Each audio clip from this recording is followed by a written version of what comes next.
President Donald Trump ধনী বিদেশিদের জন্য যুক্তরাষ্ট্রের ভিসা দ্রুত প্রক্রিয়াকরণের একটি নতুন পরিকল্পনা চালু করেছেন, যার ন্যূনতম ফি ধরা হয়েছে $10 লাখ।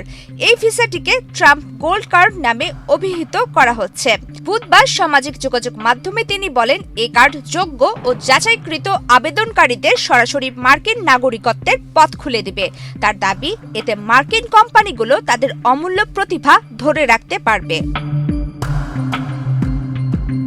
ট্রাম্প গোল্ড কার্ড স্কিমের ওয়েবসাইটের তথ্য অনুযায়ী এটি এমন ব্যক্তিদের দেওয়া হবে যারা যুক্তরাষ্ট্রে উল্লেখযোগ্য অবদান রাখতে পারবে বলে প্রমাণ দেখাতে পারবেন।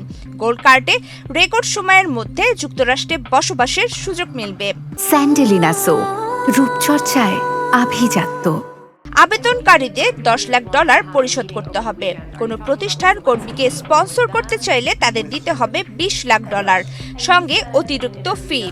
এছাড়া শিগগিরই বিশেষ কর সুবিধা সম্বলিত আরেকটি স্কিল প্লাটিনাম কার্ডও আসতে যাচ্ছে, যার মূল্য হবে $50 লাখ।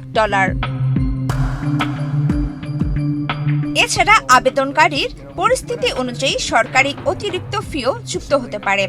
আবেদন যাচাই শুরু করার আগে $50,000 নন রিফান্ডেবল প্রসেসিং ফি জমা দিতে হবে। ফেব্রুয়ারিতে প্রথম ঘোষণা দেওয়ার পর থেকে কর্মসূচিটি সমালোচিত হচ্ছে। ডেমোক্র্যাট আইন প্রণেতাদের অভিযোগ, এটি ধনী ব্যক্তিদের অন্যায্য সুবিধা দিবে। ট্রাম্প কর্মসূচিটিকে গ্রিন কার্ডের সঙ্গে তুলনা করে বলেন, গ্রিন কার্ড বিভিন্ন আয়ের মানুষের জন্য হলেও গোল্ড কার্ড মূলত উচ্চ পর্যায়ের পেশাজীবীদের লক্ষ্য করে। তিনি জোর দিয়ে বলেন, আমরা উৎপাদনশীল মানুষ চাই। ট্রাম্প বলেন, যারা $50 লাখ দিতে পারে তারা কর্মসংস্থান তৈরি করবে। এটি দারুণ বিক্রি হবে। অন্যদিকে তার প্রশাসন বর্তমানে বিপুল সম্পদ ব্যয় করেছে অভিবাসী বহিষ্কারে। এর মধ্যে 19টি দেশের উপর ভ্রমণ নিষেধাজ্ঞা এবং অভিবাসন আবেদন স্থগিতাদেশ জারি করেছে যুক্তরাষ্ট্র। এছাড়া বাইডেন প্রশাসনের সময় অনুমোদিত হাজারো আবেদন পুনর্বিবেচনার ঘোষণা দিয়েছে।